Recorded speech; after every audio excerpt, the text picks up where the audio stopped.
Hello, everyone.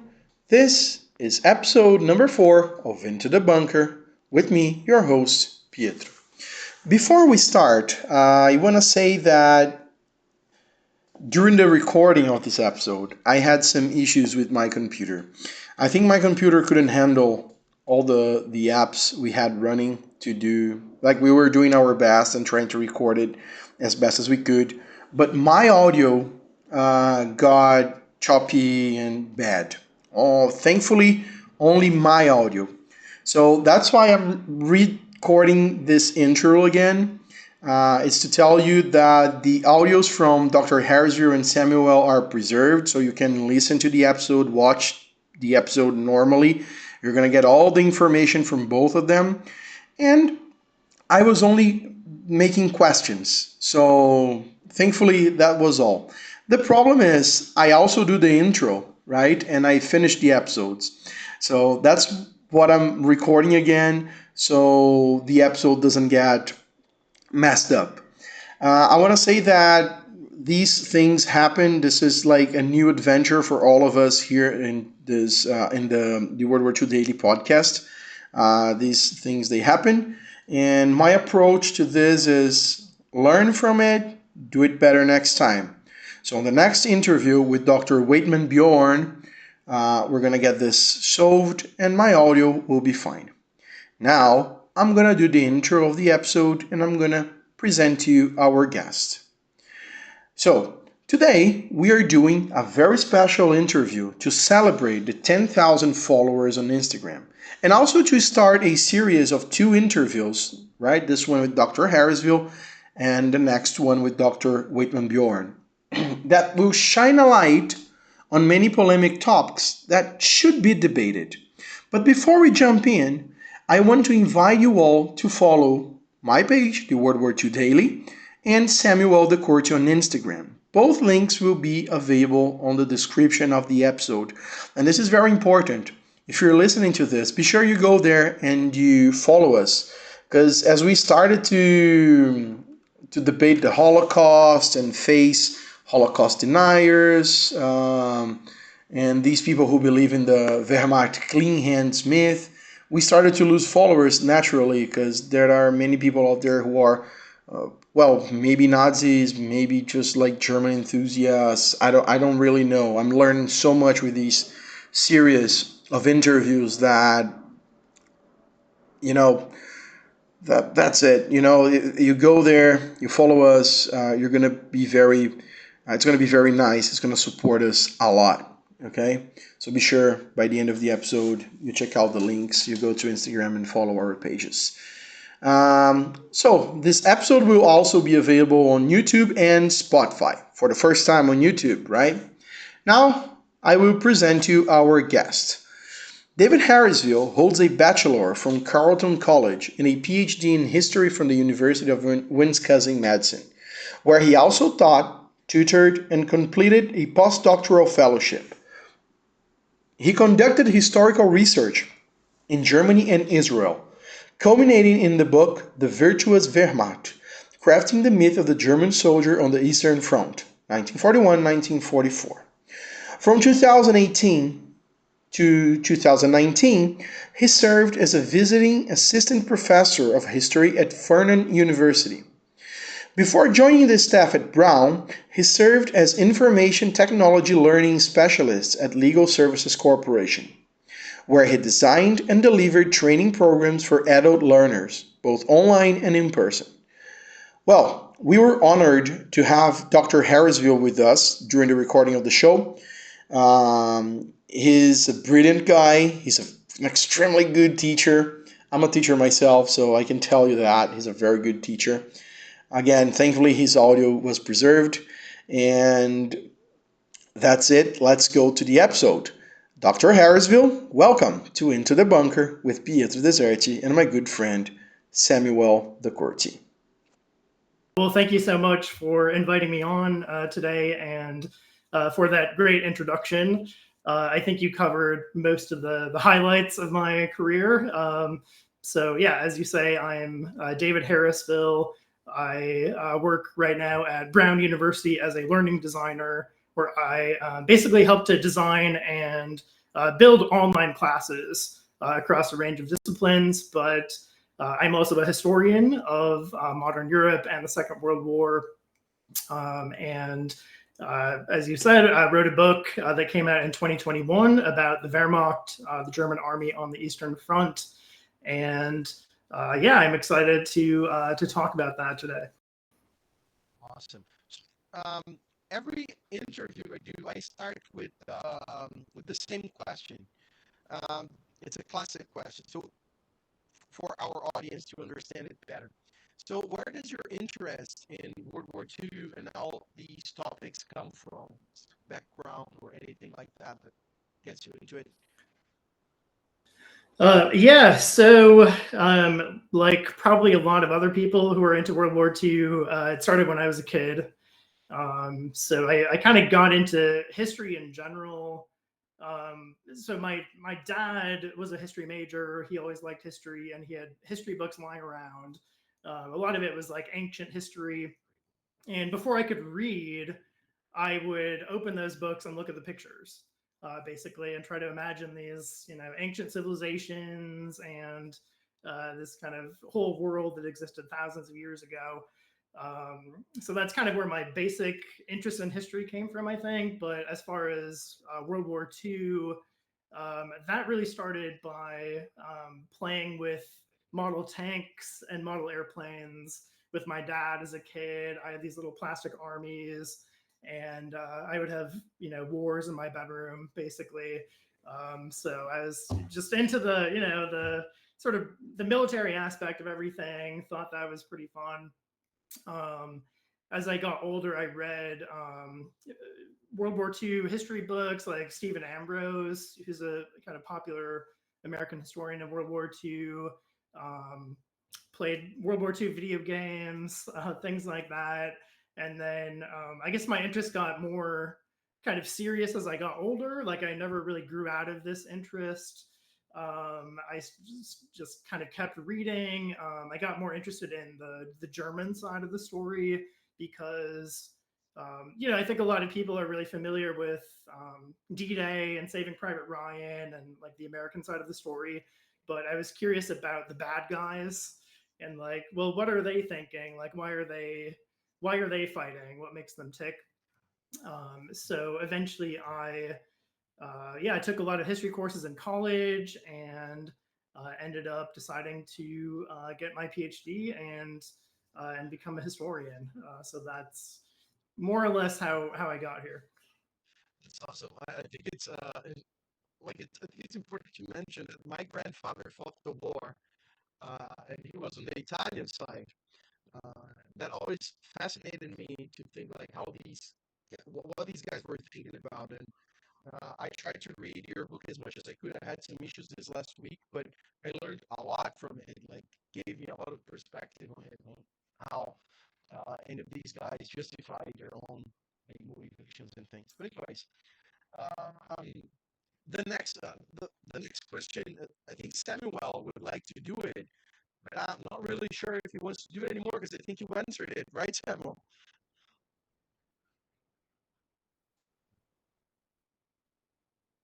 Oh, I think he's muted. Sorry, I was still mute.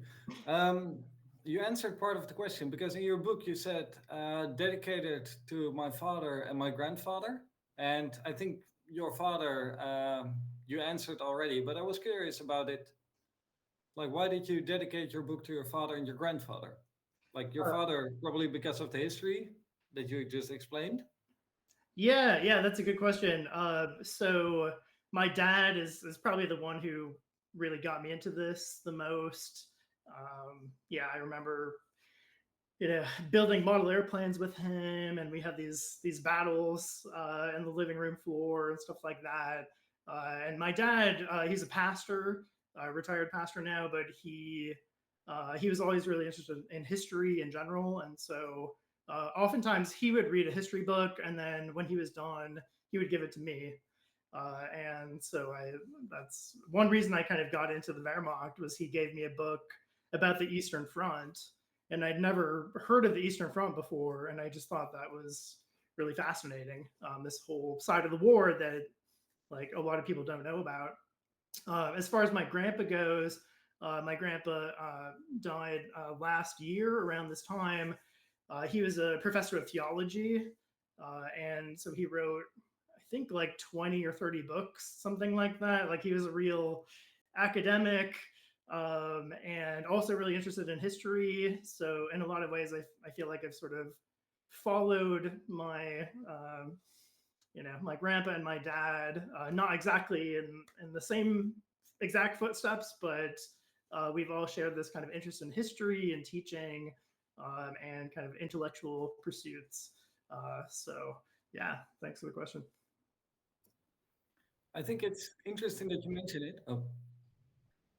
I think it's interesting that you mention it because you mentioned a side of the war that you didn't know about, or that people don't know about. And like Pietro and I were discussing like some of these issues that we see online, because we're both history content creators. We put up posts on Instagram and other places. And sometimes we feel that to dive right into the topic, that people don't know that the German Wehrmacht was also involved in war crimes. That there's quite many war crimes in which the Wehrmacht was involved, and which are a bit like ignored or pushed away, or it's like, yeah, I know they did bad stuff, but look at their cool uniforms, or like, look at this tank or whatever. But let's dive right into the topic. So your book is about the Wehrmacht, but maybe for the audience, how's the Wehrmacht different than the Waffen-SS, for example? Yeah, so great questions, and there are definitely a lot of people who are a bit misinformed on this topic, I would say. So the Wehrmacht is the term for the kind of the regular German military in the Second World War. So that includes the army, the ground forces, the Luftwaffe, which is the air force, and then the navy. And I was thinking the other day, I don't know if they had a Coast Guard or Marines. Maybe they did, but in any case, so the Wehrmacht encompassed about 18 million men during World War II, which is almost half the male population of Germany at one point or another.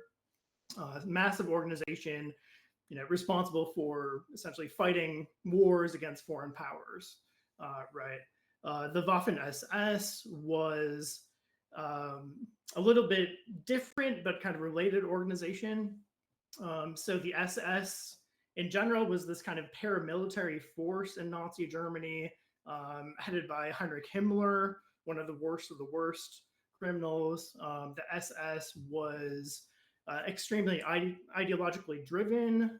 It was all about achieving sort of German racial supremacy, the purity of the German people. The SS was responsible for a lot of the racial policies of the Third Reich. They ran the concentration camps and the death camps.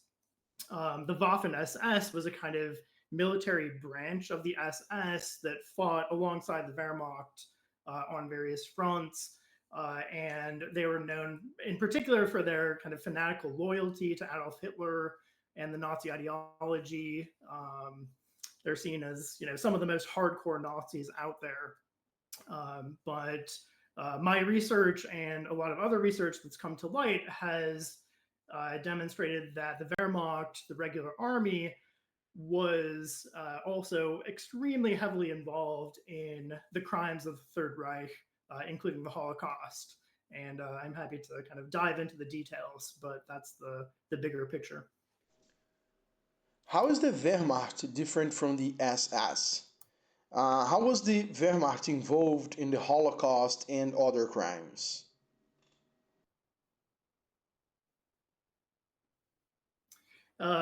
So we've got decades of research now by myself, a lot of my friends, and historians going back really all the way to the 1960s about how the Wehrmacht operated in the field. I specialize on the Eastern Front, so the war against the Soviet Union, where most of the German army was fighting, and where a lot of its worst crimes were committed.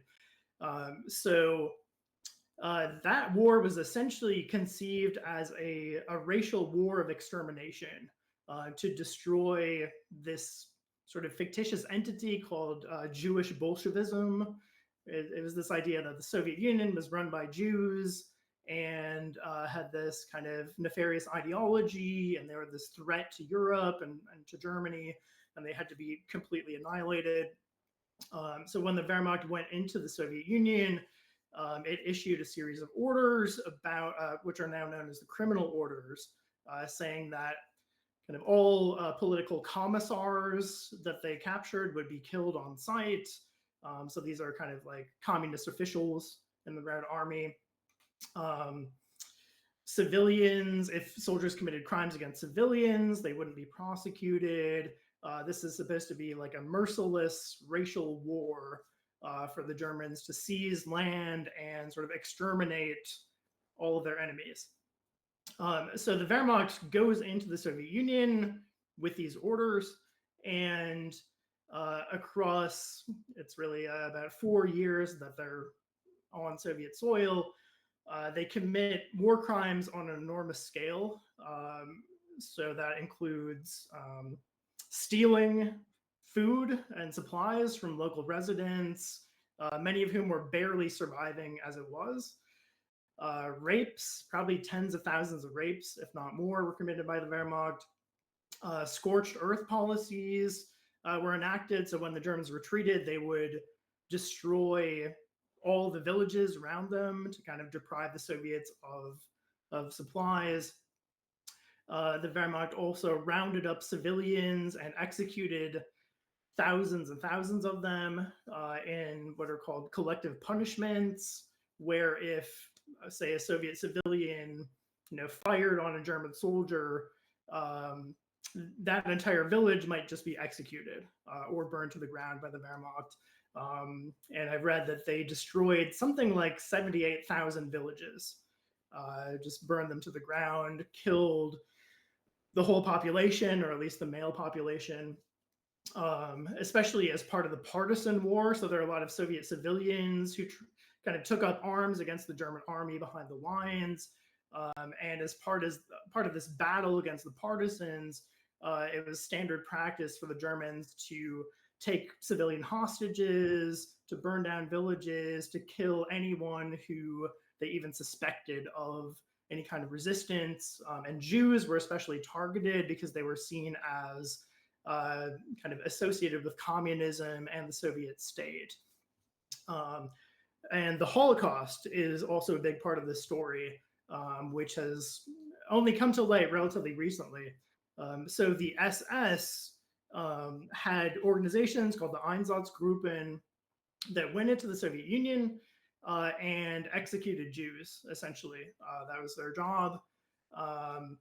And the Wehrmacht, so the SS, you could say, was sort of the primary organization behind the Holocaust, but the Wehrmacht provided enormous support in various ways and was also very directly involved. So the Wehrmacht provided kind of logistical support and supplies for these SS units. They provided personnel. They helped identify Jews. They helped cordon Jews off into particular areas called ghettos, where they could then be exterminated. Some German units, and Waitman Beorn is a historian who's written a lot about this. Some units went on sort of Jew hunts, they were called, to just find Jews and execute them wherever they were, or helped round them up to be sent to concentration camps or death camps. So while the Wehrmacht's main job was fighting a war against the Red Army, it was extremely critical in the implementation of the Holocaust and involved in various ways.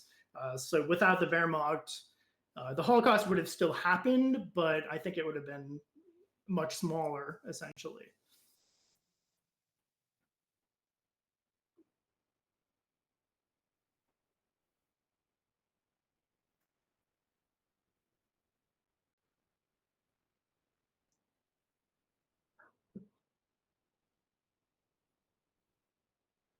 Because, yeah, that brings us to the next question. What is the clean Wehrmacht myth? Like, how did the myth originate? Yeah, so that's what a lot of my research is all about, is the origins of this myth.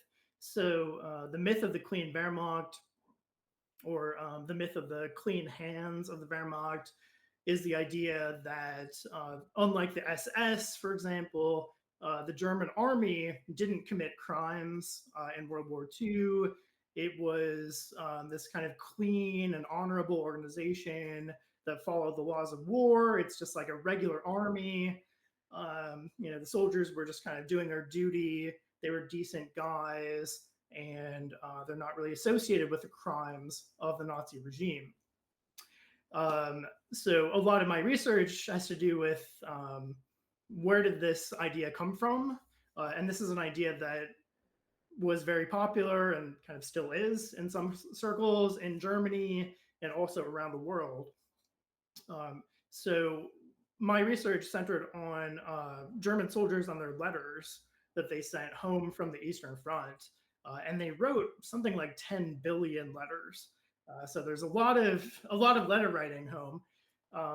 And in their letters, they describe what they're doing. They talk about themselves. They justify what they're doing. And what I have essentially argued in my book is that they, through their letters, they create this narrative about who they are and about what they're doing, that essentially sort of whitewashes what's going on the Eastern Front. So they kind of justify any sort of crimes that they're committing. They say, well, it's not really a crime because, I don't know, the Red Army did it first. So we're just kind of getting back at them. They kind of come up with explanations of why we need to fight in this war, why this is a just cause and not just a criminal enterprise. They describe themselves as these decent and honorable guys who are just kind of doing their duty, helping out their comrades, that sort of thing. So they create a sort of filtered version of the story, and then they send us home through these billions of letters. And so during the war and after the war, most members of the German public continued to believe that their men on the Eastern Front, their fathers or their husbands, etc., were these decent, honorable guys who were, just kind of fighting a conventional war, maybe a particularly brutal war, but a relatively normal war. And they weren't really connected to the Nazi regime in all these criminal ways that we know about now. So that's essentially the origin, and then there's a kind of long history of the continuation of this myth, and then how it kind of slowly gets overturned in later decades.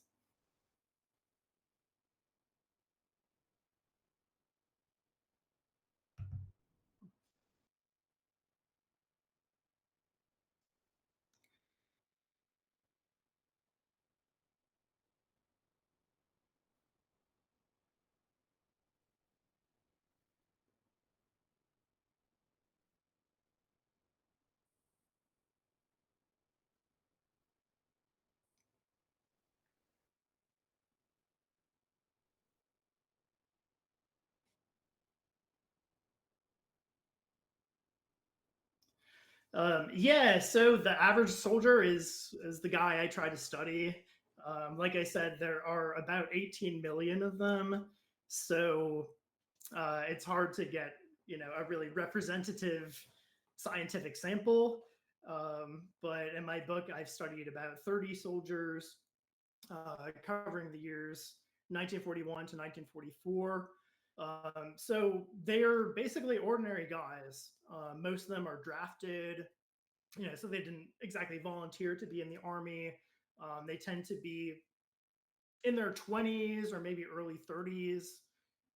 As the war goes on, you get guys who are much older or much younger because they're kind of running out of prime age men.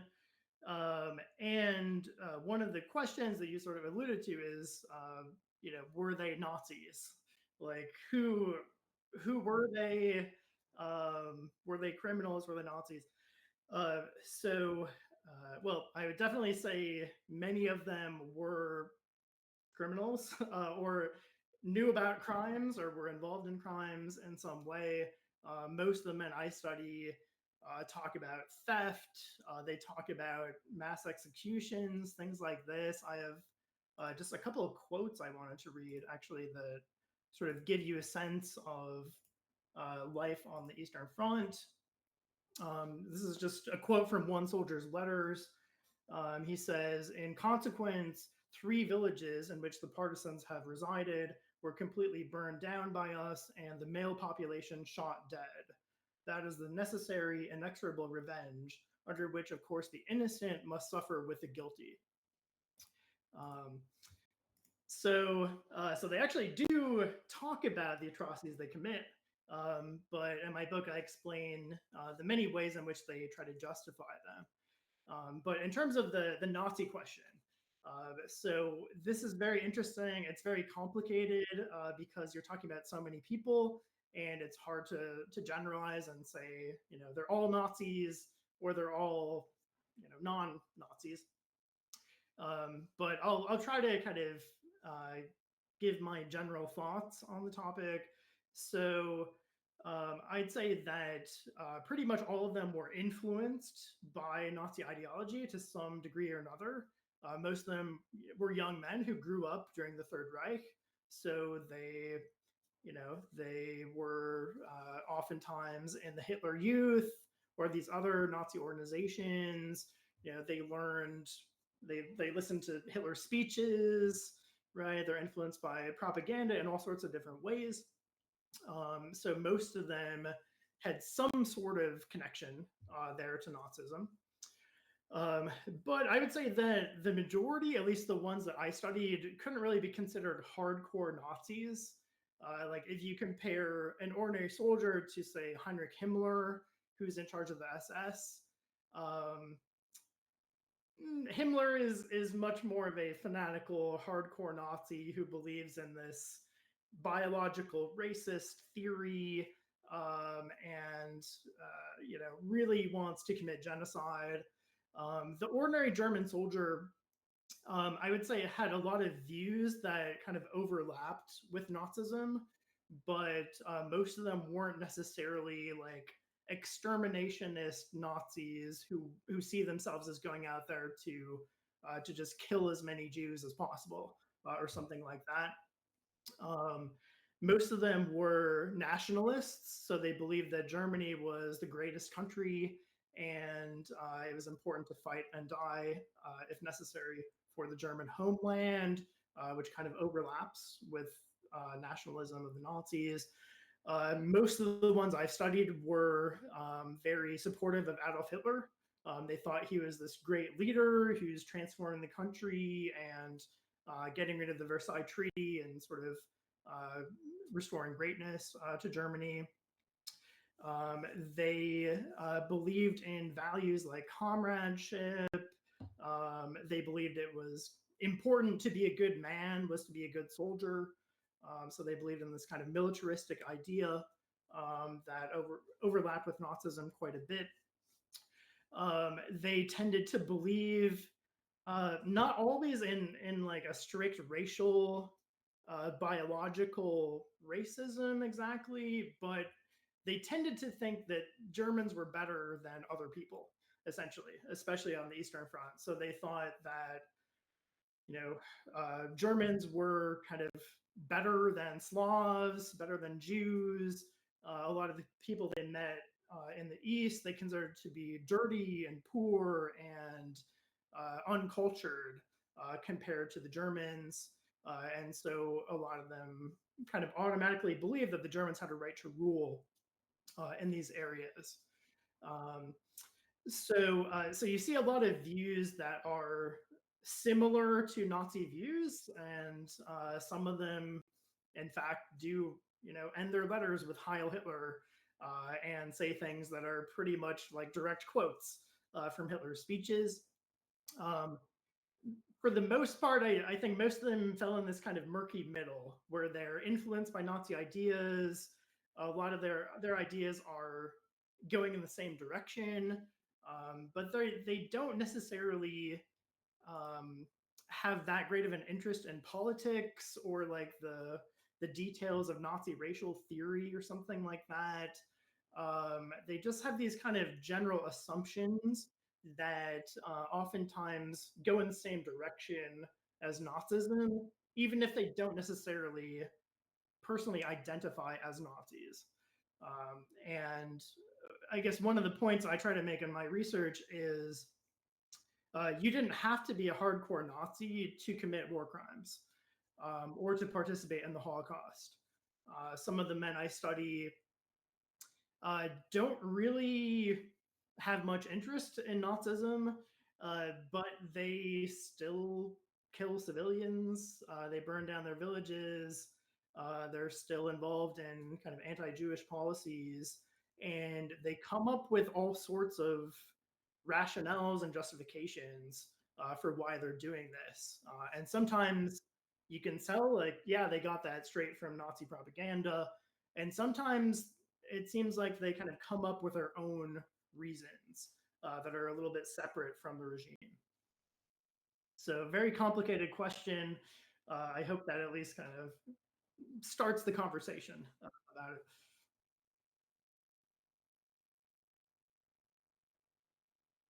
Oh, actually, I wanted to elaborate on this topic because my perception from your book, which I've read and which deals with 5 different chapters, it's The Honorable Self, rationalizing atrocities, the Crusaders, the Liberators, as well as like death and victimhood. Mhm. And I had the perception from your book, and correct me if I'm wrong, that it was like a variety of different Nazi-approved rationales that people could use. So it's like for some soldiers, it was like a crusade. It's like to restore Christianity in the Soviet Union. For others who were maybe more hardcore Nazis, it was like a chance to like carry out Nazi racial policies. Yeah, exactly. So I see it as individual soldiers had the ability to sort of pick and choose what the most kind of compelling rationale was for their actions. So, as you said, there were Christian soldiers who believed that they're bringing religion back to the Soviet Union, and this is the reason for the campaign. Adolf Hitler himself would not have agreed with that. The Nazis kind of tried to use religion a little bit here and there, but that's one where it kind of it goes against the grain of Nazism in a lot of ways. But soldiers who are very devout could use that as a kind of reason why they're fighting. The liberation thing is another idea. So in the army's propaganda and among a lot of soldiers, there's this belief that they are freeing Eastern Europe from communism. Joseph Stalin is horrible. He's run the country into the ground, and the Germans are going to come and they're going to bring a better life to all these poor Eastern Europeans. It's a very kind of colonialist, paternalist mentality, which again it's a little bit different than the kind of purist form of Nazi ideology, which would say, well, we're here to exterminate these people or enslave them and take their land. Instead, some soldiers tried to see themselves as liberators who are bringing this like positive future to the Soviet Union, even though they're burning it down in the process, which is a very confusing idea to hold in your head. So I think soldiers had a sort of range of options to choose from when they rationalize what they're doing. Some of them were directly from propaganda. Some of them perhaps were sort of thought up on their own. What were the differences between the war in the East and the war in the West?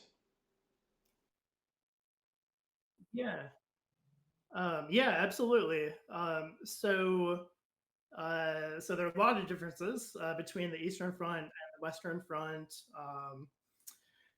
I guess the most obvious are about scale. So the majority of the German army fought on the Eastern Front against the Soviet Union. On that front, I believe about 25 million Soviets die, most of them civilians. So the scale of the Eastern Front is just bigger.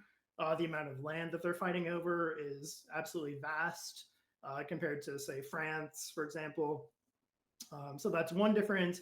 But you alluded to another really major difference, which is sort of the behavior of the German army is different on the Eastern Front compared to the Western Front or North Africa, I would add.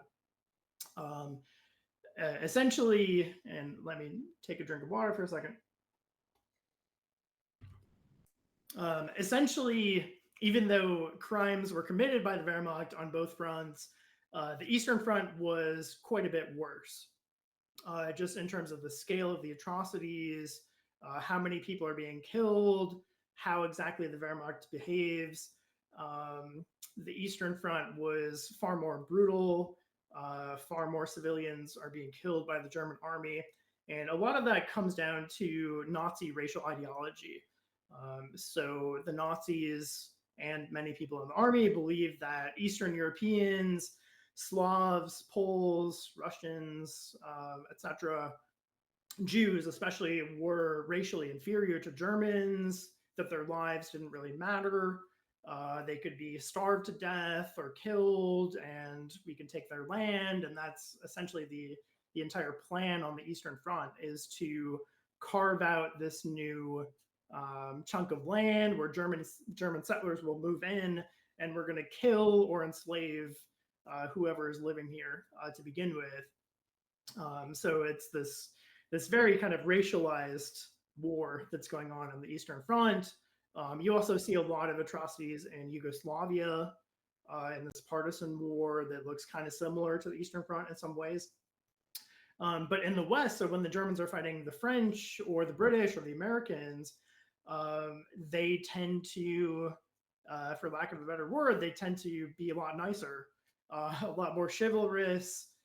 They fight more of a conventional war rather than this racial war of extermination. They tend to take prisoners more. They treat them better. And that's because the Germans believed that, the French or the British or the Americans were sort of racially maybe not as high as the Germans, but they're not too far away. Whereas the Eastern Europeans are kind of way down here. And so you see this really large gap in the German army's behavior. There are some counterexamples. There are certainly massacres that take place in France and Italy and across all fronts, really. And there's a particular example in France in 1940 where the German army massacres thousands of Black North African soldiers who are fighting for the French army. That's something that gets overlooked quite a bit, but there we kind of see the racial ideology in play again. Blacks were considered to be racially inferior, so they were treated differently than, say, white French soldiers who were captured by the Germans.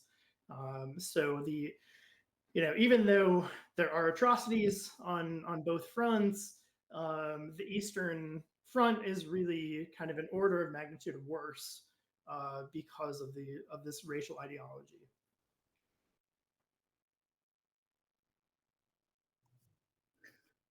No, I wanted to say because indeed, like the massacre of the Senegalese tirailleurs is like an example of where you see like racial Nazi ideology impacting like their behavior in war.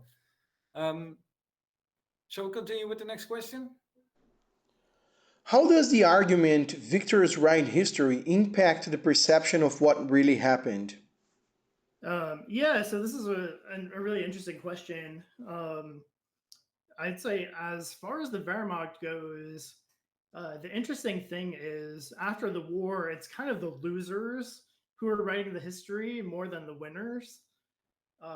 So, right after the war ends, you have the Nuremberg trials. Some German generals are put on trial. A few of them are executed. Most of them get away free. Most of the regular German soldiers are never prosecuted. And the people who are writing the histories right after the war tended to be former German generals writing their memoirs. And they put out like hundreds of memoirs talking about their experiences and basically skipping over the crimes, skipping over the association with the Nazi regime and the Wehrmacht, and presenting this kind of whitewashed, clean Wehrmacht sort of idea to their readers, saying that we fought a normal war. We weren't really friends with Hitler. We were actually like trying to stop Hitler because we thought he was crazy and he was losing the war. At the same time, the records of the German army were actually captured by the Western Allies. A lot of them were brought back to Virginia and sort of studied by, I guess, the American army, maybe to figure out how they could defeat the Soviet Union in the Cold War or something like that. So for a long time, professional historians didn't have access to the documents that could have disproved this narrative that was sort of building. You had German veterans associations that were very politically active, that kind of launched these campaigns and had reunions and propagated this myth, again, that the Wehrmacht was clean, hadn't done anything wrong, that sort of thing. So really during and immediately after the war, it's kind of the losers who get to write the history. And then eventually in the 1960s, the documents are returned to Germany, and German historians had a chance to actually look at them. And they started finding out that, this story being told by the German generals was completely untrue, that they had skipped over, so much evidence of criminality on the part of the Wehrmacht.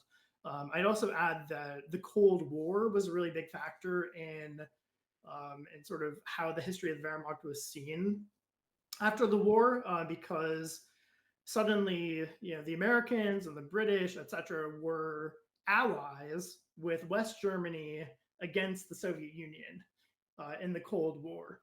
And so the Americans actually helped to sort of rebuild the German army, and they didn't want to like dig up dirt about the Wehrmacht's war crimes, because this would sort of hinder that effort of kind of making friends with the West Germans and having them oppose the communists in the Cold War. And so there are a lot of reasons why the history of the Wehrmacht was not really challenged. This myth wasn't really challenged for a long time. And I also think it has to do with sort of internal dynamics in German families, and people not wanting to think of their father, for example, as a war criminal.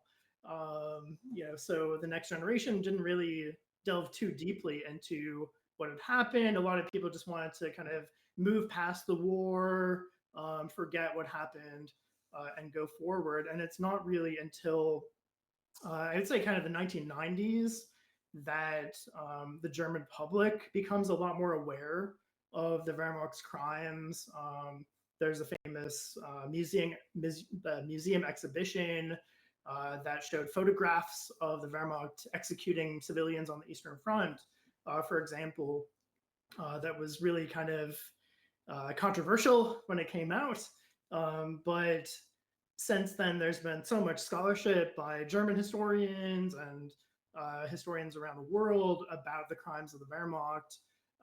And I like to think the tide has turned, and then people are starting to see a more accurate portrayal of the Army's history, but as you've alluded to, there's certainly still people out there who believe the myths.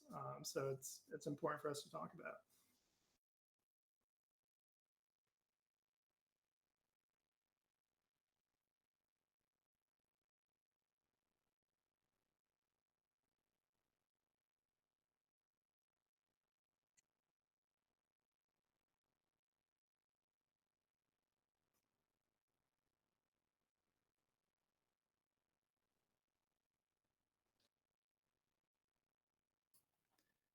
I wanted to add to it. I also think language is a barrier. Like some of these content creators that we know, or like some of these accounts, they specialize in Germans, but then they don't speak German themselves.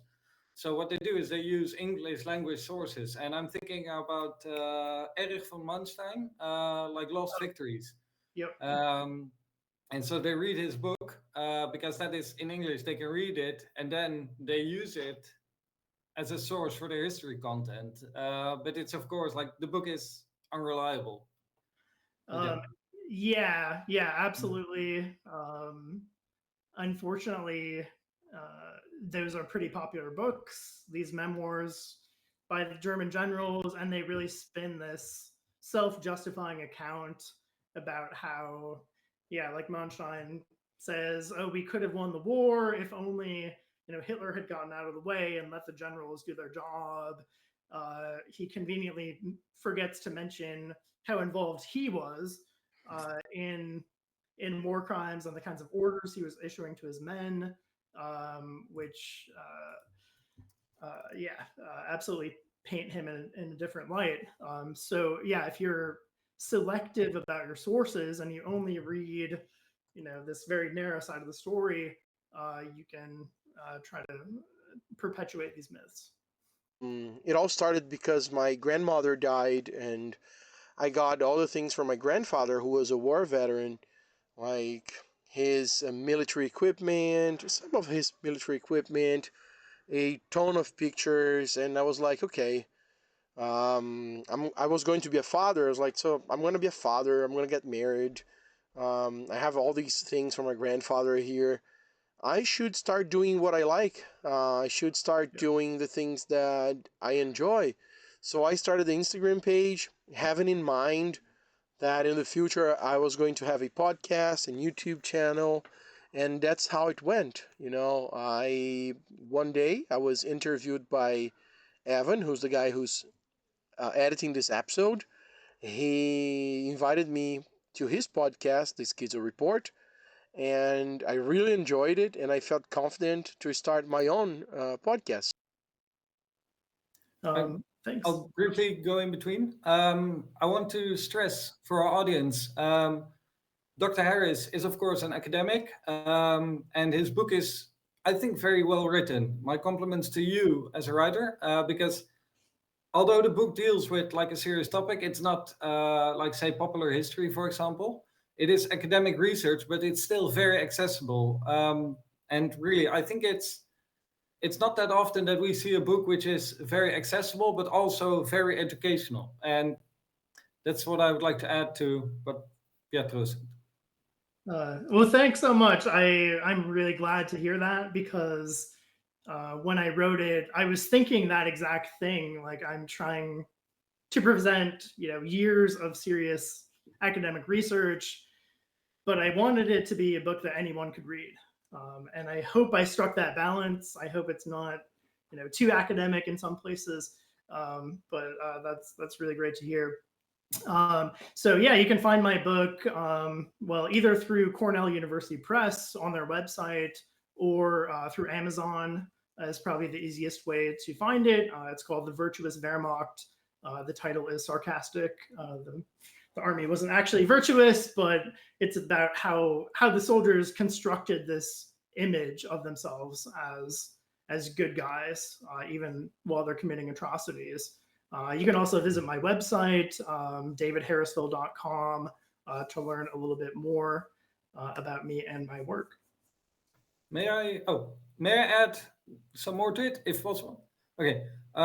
So I read all of the book. What I really liked is you're explaining a concept, and then you use some quotes to like demonstrate the concept, and then you go further into the concept again. And I thought it was a good interplay of like the quotes, so you like get the material, and you're like it helps you to understand it. It's not just dry academic content, but it's also like, hey, this is like what they wrote home. Like this is what they wrote to their mothers or to their sisters.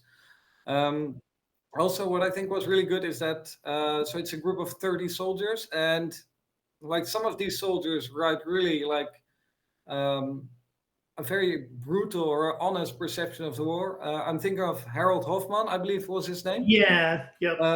So he writes about like I'm cold at night and like we can barely sleep because of the lies. And then there's others who are a bit more like doing some self censorship to like don't stress out their families too much. And I thought this was a good aspect to it because, like you said, there's not one representative of the German soldier, but because you take 30 of them, you can like at least get a glimpse of like this is what on a large scale these soldiers were thinking. Yeah, thanks. I mean, what I tried to do is sort of present the soldiers in their own words and show the narratives that they were creating about themselves, but then also, um, comparing that to current scholarship and showing that even through their own words, they talk about their atrocities all the time, but they try to justify them. So you can, yeah, I mean, you can really hear it from sort of the perpetrators themselves that yes, they did commit these crimes, and they talk about what they saw on the Eastern Front. So thanks. I'm glad you enjoyed the book.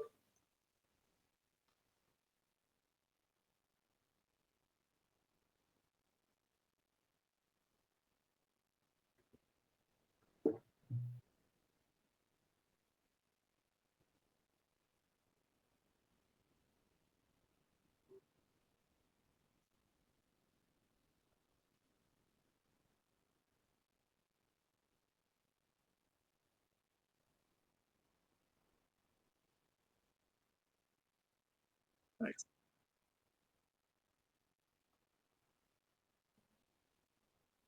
I just want to say I'm very glad that we had this talk with you, Dr. Harrisville, and I'm very glad that yeah you took the time to be on this podcast with us. Well, thanks so much for having me.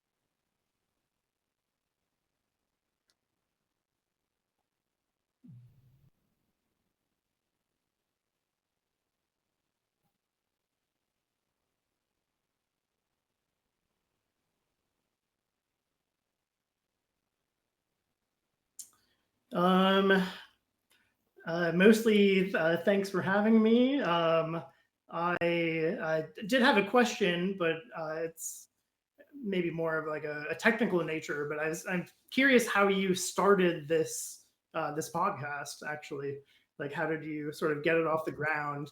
Because I've been thinking about starting a sort of a YouTube channel about World War II history. Well, Dr. Harrisville, thank you very much for dedicating your time to our show, for being here and exposing all of your research and talking about it. Again, you're a very good teacher, and I learned so much like with your book and with this conversation we had. I really appreciate that you dedicated your time to us. I personally couldn't understand many of the things we were like talking about before I studied your book and your lectures on YouTube, which is also very recommended if you're listening to the episode to this point, put Dr. Harrisville on YouTube, just put his name there. You're going to watch many, many nice lectures. Sounds great. Thanks. Yeah, thanks so much for the encouragement. Also, yeah, from my side, if I can help you in any way, please reach out to me. You have my contact address, so just send me a message and I'll try to help you. Sounds great. Thank you. Right. So again, thank you very much, Dr. Harrisville. Thank you, Samuel, for being with me, for being my partner, for enlightening all these matters to me. Like you're really good guy. You really have like good ideas. I think that's the main thing. Also, a special thanks to Evan, who's my friend and who recorded the episode, who worked really hard all the way from Armenia and flying back from Armenia to the United States, trying to solve the issues with my audio. Thank you very much, man. Now we got it fixed. We're gonna put this new intro and this new finish, this new end to the episode, and it's gonna be fine. So Evan runs a podcast called The Schizo Report. Be sure you search The Schizo Report here on Spotify and listen to his work as well because it's really good. I've been there at least 6 times. I've been interviewed and talking about World War II and many other things. Okay, so now I want to talk about the next episode because it's going to be the second part of this one. And we're going to continue to debunk these myths about the German army. And we hope to teach you, you guys who are history lovers, and I'm pretty sure you're all benefiting from these interviews. The next interview will Thank be you. with This was Dr. great. Waitman Okay. Beorn, So, who's also a specialist of the Holocaust. He was a director of the Holocaust Museum. He's a war veteran. He was in Iraq. But we're going to talk wow. about that next Sunday when we interview him. Thank you all, my fellow listeners. Sorry about this technical problem we had. We're going to get that fixed and we're going to keep going. Okay? So I'll see you again on the next episode of Into the Bunker with me, Pietro. Right? See you guys. Bye bye. Wow. That's incredible.